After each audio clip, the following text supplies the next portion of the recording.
Hello, everybody, and welcome back to Next Week Now. I'm your host, Davis Grant, and holy hell, am I horny. Angry, I mean.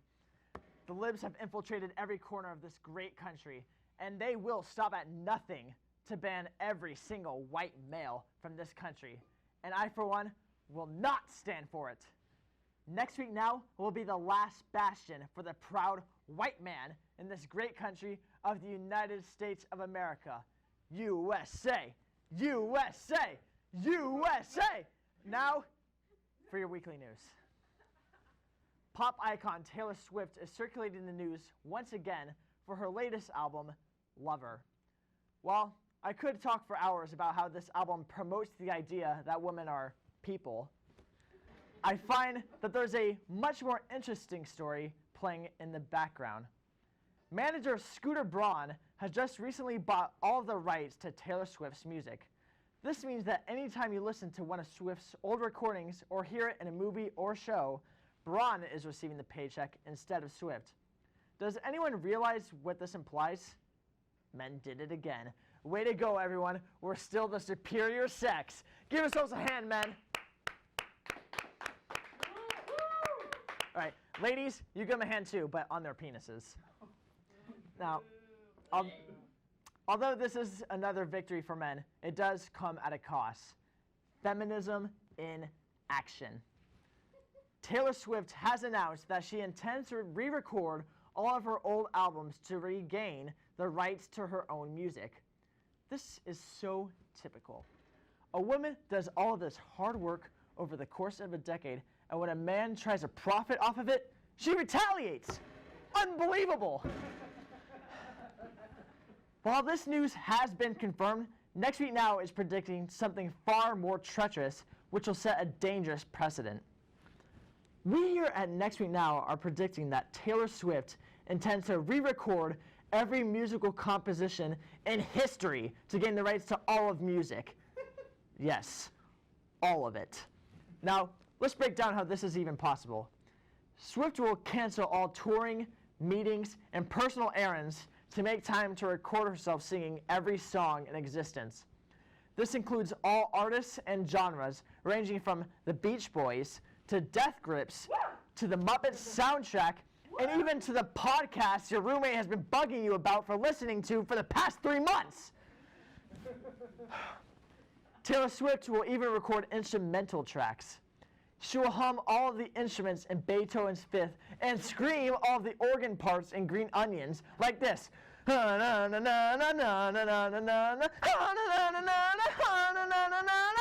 right.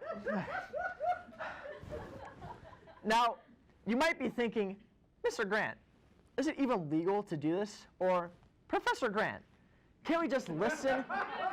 Can't we just listen to the original versions and ignore the Taylor Swift covers? Or, Davis, I thought the STIs you contracted would have killed you by now. All right, first things first. Condom sex just feels better, and protection is overrated. Second, it will be illegal to do this as Taylor Swift intends to slaughter every musician alive, giving her the rights to their songs as the musician's honor code dictates. Once she murders these artists, she'll be able to re-record their songs and remove the original versions from circulation. Now we won't be able to listen to the Eagles, Metallica, or even the effing Cars. We'll have to listen to Taylor Swift for all of our music moods. However, there is one hope. One person who could save us all. Kanye West. Now, personally, I'm not a fan of the hippity hop. But me and Mr. West agree on a lot of things. We both have the same political stance, and we're both ass men. So Kanye needs to destroy Taylor Swift before she destroys all of music.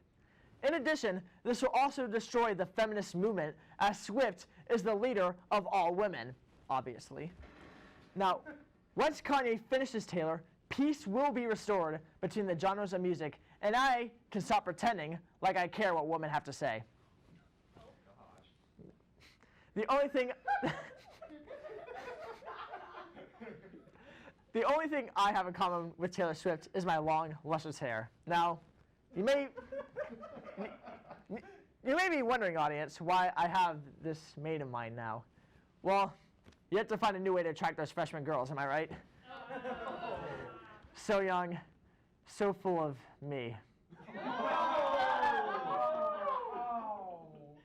Now, on to my next conquest, early 2000s reunion concerts. Next week now isn't the only thing that's back. So are your favorite 90s and early 2000s punk rockers.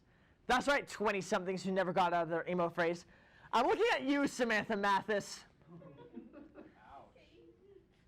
The Hella Mega Tour, which will be Hella Mega Badass, will feature Green Day, Fall Out Boy, and Weezer on tour together in 2020. We predict that all three of these bands will die together at some point during the tour. They'll know it too. After Weezer released that god-awful cover of that made-up country, Africa, and Fall Out Boy went on to that tour that nobody remembers, Green Day, already old and slimy, brought the bands together. During their meeting, they all talked about how all of their failed publicity stunts and decided that the only way to truly revive was to die.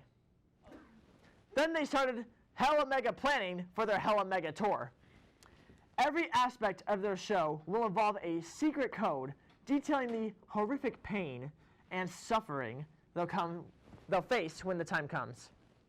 When the show begins, there will be explosion noises, and their fog machine will puff out really heavy black smoke like.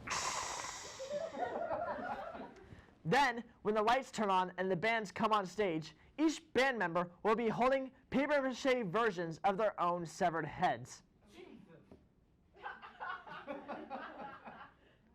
Their track list will have classic hits from each band, such as We Might Go Out like Buddy Holly, Sugar, We're Going Down, Soon I'll Be Welcomed to Paradise.